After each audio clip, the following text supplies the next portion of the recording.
भारत एक ऐसा देश जहां 140 करोड़ लोग वोट करते हैं, जहां हर 5 साल में सरकार बदलती है, लेकिन फिर भी एक सवाल बार बार उठता है। ये सवाल है, क्या इंडिया एक डेमोक्रेटिक कंट्री है या धीरे धीरे डिक्टेटरशिप की तरफ बढ़ रही है। सोशल मीडिया पे सेंसरशिप के आरोप, वहीं बार बार अपोजिशन लीडर्स का अरेस्ट होना और बिना किसी कन्विक्शंस के, और वहीं दूसरी तरफ गवर्नमेंट का claim that strong nation need strong decision. पिछले कुछ सालों में एक पैटर्न बार बार रिपीट हुआ है। ये पैटर्न है कि अपोजिशन लीडर्स के अरेस्ट के केसेस ज़्यादा बढ़े हैं। सोचिए, एक डेमोक्रेटिक कंट्री का मतलब क्या होता है। एक डेमोक्रेटिक कंट्री वो कंट्री होती है जहाँ की अपोजिशन का स्ट्रॉन्ग होना बहुत ज़रूरी है, लेकिन जब वही अपोजिशन वीक पड़ने लगे तो क्या। आज इसी चीज़ को हमें समझना है। डेमोक्रेटिक कंट्री का सिंपल सा मतलब है कि पावर का अल्टीमेटली पब्लिक के पास होना। इसमें लोग अपने रिप्रेजेंटेटिव को चूज करते हैं ताकि वो रिप्रेजेंटेटिव लोगों के लिए नए नए डिसीजंस ले सके और गवर्नमेंट को रन कर सके। एक डेमोक्रेटिक कंट्री में सबसे इम्पॉर्टेंट चीज़ होता है कि वहाँ की अपोजिशन पार्टीज स्ट्रांग हो, ताकि जो डिसीजन लिए जा सकें वो एक बेटर मैनर में हो और जिससे ज़्यादा से ज़्यादा सोशल वेलफेयर्स हो। लेकिन सवाल तब उठता है जब उसी डेमोक्रेटिक कंट्री में वहाँ की अपोजिशन वीक होने लगी या वहाँ की अपोजिशन पार्टीज को धमकाया जाए ईडी सीबीआई द्वारा। भारत पूरे विश्व में जाना जाता है अपनी डेमोक्रेसी के लिए, यानी भारत देश पूरे विश्व में सबसे बड़ी डेमोक्रेटिक कंट्री है।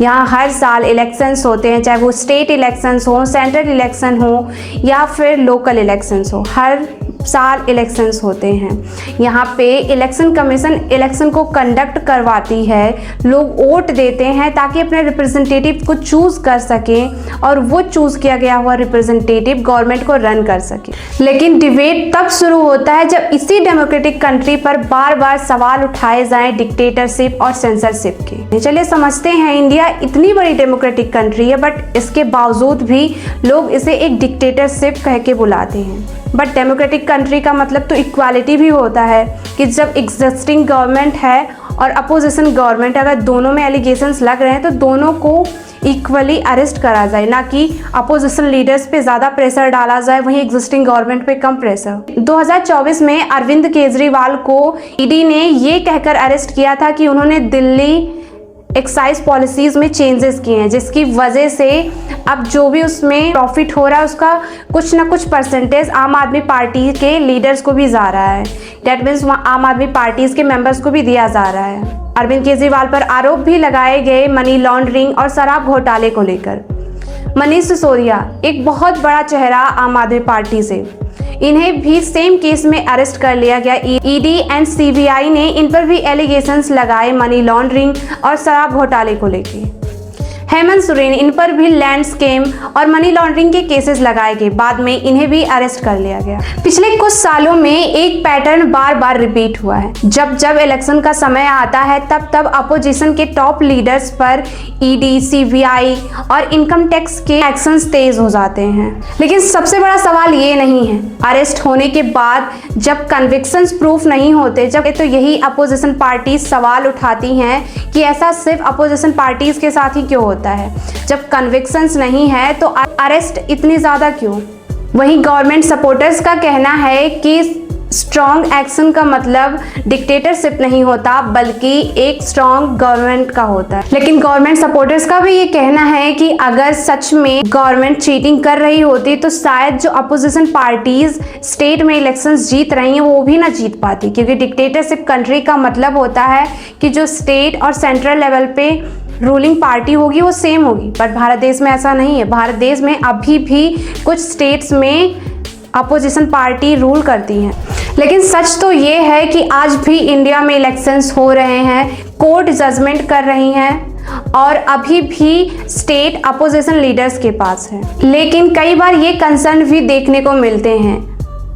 इंटरनेशनल डेमोक्रेसी रिपोर्ट्स की माने तो भारत को कभी कभी एक कंसर्निंग जोन में देखा जाता है, यानी कभी कभी सवाल उठते हैं क्या इंडिया सच में एक डिक्टेटरशिप की तरफ बढ़ रहा है या नहीं। लेकिन देखा जाए तो सिर्फ एलिगेशन सिर्फ अपोजिशन लीडर्स पे नहीं लगते बल्कि एग्जिस्टिंग गवर्नमेंट के कई सारे लीडर्स पे लगे। अगर बात करें बड़े चेहरों की तो इसमें अमित शाह और नितिन गडकरी भी शामिल हैं। डिक्टेटरशिप एक दिन में अनाउंस नहीं होती बल्कि कभी कभी इंस्टीट्यूशंस के बिहेवियर से लोग परसेप्शन क्रिएट कर लेते हैं।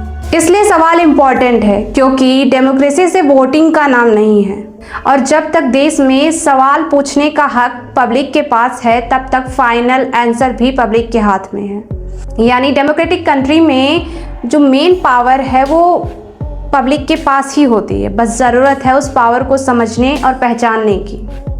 अभी हाल ही में 14 अपोजिशन पार्टीज सुप्रीम कोर्ट गई और उन्होंने वहाँ पे ये बातें रखी कि ईडी और सीबीआई का एक सेलेक्टिव यूज डेमोक्रेसी को वीक करता है। यानी उनका कहना था कि ईडी और सीबीआई के जो एक्शंस हैं वो तब तेज़ होते हैं जब बात आती है अपोजिशन लीडर्स पे, लेकिन यही ED and CBI normal behave करते हैं जब ये एग्जिस्टिंग पार्टीज पे बात आती है।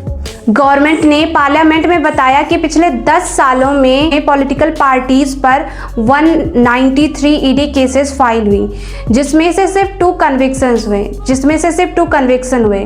इसका मतलब है कि अरेस्ट इसलिए हो रहे हैं ताकि ज़्यादा से ज़्यादा पॉलिटिकल प्रेशर्स क्रिएट करा जा सके। खैर ये सवाल मैं आप लोगों से पूछना चाहूँगी कि आप लोग इस चीज़ के बारे में क्या सोचते हैं, मुझे कमेंट में ज़रूर बताइएगा। 193 ईडी केसेस फाइल हुई जिसमें से सिर्फ 2 कन्विक्शन हुए। डैट मीन्स अरेस्ट जो हो रहे हैं अपोजिशन लीडर्स और अदर लीडर्स के वो सिर्फ पॉलिटिकल प्रेशर्स के लिए हो रहे हैं, वरना कन्विक्शन सिर्फ 1% ना होता। ये बात सही है कि अगर अरेस्ट हो रहे हैं तो कन्विक्शंस भी होने चाहिए, लेकिन जब कन्विक्शन कम हो तो यही अरेस्ट हेडलाइंस बन जाते हैं। जेल जाना और अरेस्ट होना ये एक अलग बात है, लेकिन जब रिपीटेड अरेस्ट के बाद भी कन्विक्शन ना हो तो ये एक बहुत कंसर्निंग पॉइंट बन जाती है और ये सबसे बड़ा चैलेंज क्रिएट करता है टुवर्ड्स द डेमोक्रेटिक कंट्री।